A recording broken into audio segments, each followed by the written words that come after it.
అయితే సత్యమూర్తి గారు ఇప్పుడు ఈ సభ ఏదైతే జరిగిందో దీని తర్వాత 3 పార్టీలు కూడా ముఖ్యంగా చంద్రబాబుకి సంబంధించినటువంటి సెక్యూరిటీకి సంబంధించింది ఎన్ఎస్జీ కమాండోలు కూడా ఎలక్షన్ కమిషన్కి ఫిర్యాదు చేయాలని డిసైడ్ అయినట్టు తెలుస్తోంది.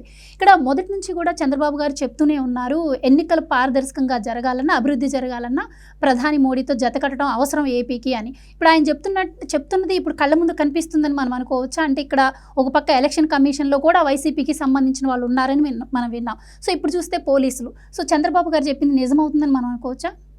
అంటే ఎలక్షన్ కమిషన్లో వైసీపీ వాళ్ళు ఉండటానికి అవకాశం లేదు.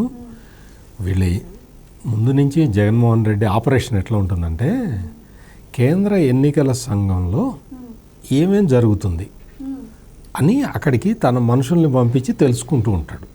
అంతే తప్ప కేంద్ర ఎన్నికల సంఘంలో జగన్మోహన్ రెడ్డి మనుషులు ఉండరు. అక్కడ కేంద్ర ఎన్నికల సంఘంలో ఏం జరుగుతుంది, ఎటువంటి నిర్ణయాలు తీసుకుంటున్నారు, మనం ఎట్లా ఇన్ఫ్లుయెన్స్ చేయాలి అన్న ప్లానింగ్లో మాత్రం జగన్మోహన్ రెడ్డి ఉన్నాడు, అంతవరకు ఉన్నాడు.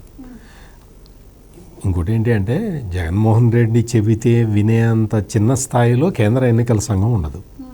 కేంద్ర ఎన్నికల సంఘం వాళ్ళ నియమాలు నిబంధనలు అన్నీ ఉంటాయి. వాళ్ళకున్న ఒక్క విషయం ఏంటి అంటే, కేంద్ర ఎన్నికల సంఘానికి రాష్ట్రాలలో యంత్రాంగం ఉండదు.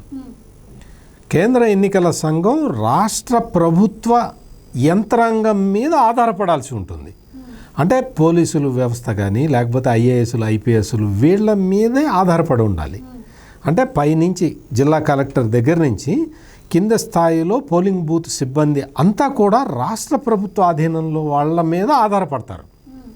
అందువల్ల ఏంటి అంటే, ఎన్నికల కోడ్ ఎప్పుడైతే వచ్చేస్తుందో అప్పుడు చీఫ్ సెక్రటరీ అంటే మొత్తం ఐఏఎస్లకి హెడ్, డీజీపీ అంటే మొత్తం ఐపీఎస్లకి హెడ్, వీళ్ళిద్దరూ కూడా they will not report to chief minister. Chief మినిస్టర్కి చెప్పాల్సినవి ఆ విషయాల్ని కూడా కేంద్ర ఎన్నికల సంఘం సూచిస్తుంది. చీఫ్ మినిస్టర్కి రోజు చెప్పాల్సినవి ఏంటి, ఎంత ఆదాయం వచ్చింది, ఎంత ఖర్చు అయింది, మన స్కీము ఏ విధంగా ఇది ఇచ్చేస్తున్నాము, దేనికి డబ్బులు రిలీజ్ చేస్తున్నాము అనే విషయాల్ని ముఖ్యమంత్రికి చెప్పాలి.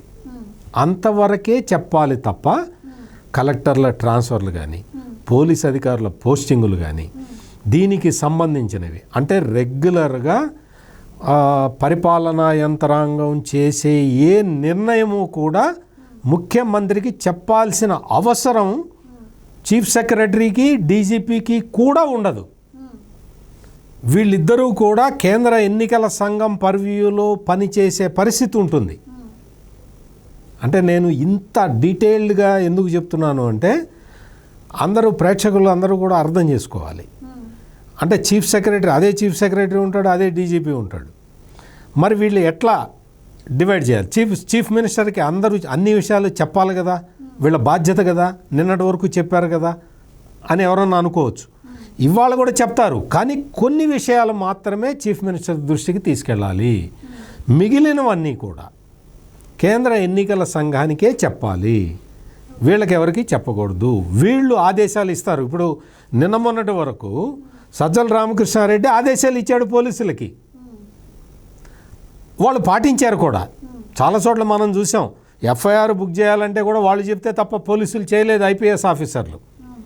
కానీ ఇప్పుడు పరిస్థితి మొత్తం తమకి మార్చుకోవాలి. వాళ్ళందరూ కూడా మార్చుకొని సజ్జల రామకృష్ణారెడ్డి ఫోన్ చేస్తే, అయ్యా సజ్జల రామకృష్ణారెడ్డి గారు ఈ విధంగా చెప్పారు, మమ్మల్ని చేయమని ఒత్తిడి తెస్తున్నారు అని చెప్పి ఈ ఐఏఎస్లు ఐపీఎస్లు కేంద్ర ఎన్నికల సంఘానికి ఫిర్యాదు చేయాలి. అటువంటి పనులు చేయాలి. చేసి ఈ ఐఏఎస్లు ఐపీఎస్లు తమ నిబద్ధతని వాళ్ళు ప్రదర్శించాలి. అంతే తప్ప గత 4-5 సంవత్సరాలుగా రాష్ట్రంలో చేస్తున్నట్టు అరాచక పాలన మళ్ళీ ఇంకా సాగిస్తాం, ఎలక్షన్లను కూడా సక్రమంగా నిర్వర్తించమంటే ఈ అధికారులందరి మీద కూడా మొత్తం అంతా డేగ కన్ను ఉంటుంది. ఈ విషయం మనం చెప్పక్కర్లేదు, వాళ్ళందరూ ఐఏఎస్ ఆఫీసర్లు, వాళ్ళకి తెలుసు. మీకు ఒక చిన్న సంఘటన కూడా చెప్తాం మీకు.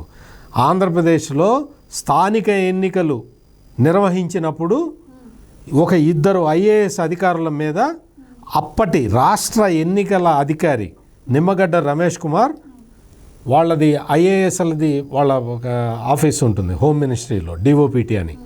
ఆ డిఓపిటికి కంప్లైంట్ రాసి ఆయన రెడీగా పెడితే ఐఏఎస్ల సంఘం వాళ్ళు వచ్చి, సార్ ఈ ఒక్కసారికి క్షమించండి, ఇంకా మా వాళ్ళు తప్పు చేయరు అని చెబితే అప్పుడు నిమ్మగడ్డ రమేష్ కుమార్ గారు ఒక్క ఐఏఎస్ మీద మాత్రం అతను బ్లేటెంట్గా వైలేట్ చేశాడు, ఇంకొక అతన్ని నేను క్షమిస్తాను కానీ ఇతన్ని మాత్రం క్షమించనని చెప్పి ఒక ఐఏఎస్ ఆఫీసర్ మీద డిఓపిటికి లెటర్ రాశాడు. ఒక్కసారి కనుక డిఓపిటికి ఎన్నికల సంఘం ఒక లెటర్ కంప్లైంట్ చేస్తే ఆ అధికారికి మొత్తం రావాల్సిన భవిష్యత్తులో రావాల్సిన పెద్ద పెద్ద పోస్టింగులు అన్నీ కూడా ఆగిపోతాయి. అందువల్ల ఈ విషయం ఐఏఎస్లు వాళ్ళకి తెలియకని కాదు, తెలియదని కాదు, వాళ్ళకి తెలుసు. నేను మరొక్కసారి గుర్తు చేస్తున్నాను, ఐఏఎస్లు ఐపీఎస్లు ఈ రోజు నుంచి అయినా నిష్పక్షపాతంగా పనిచేయండి, కనీసం ప్రధానమంత్రి సభలకైనా రక్షణ కల్పించండి.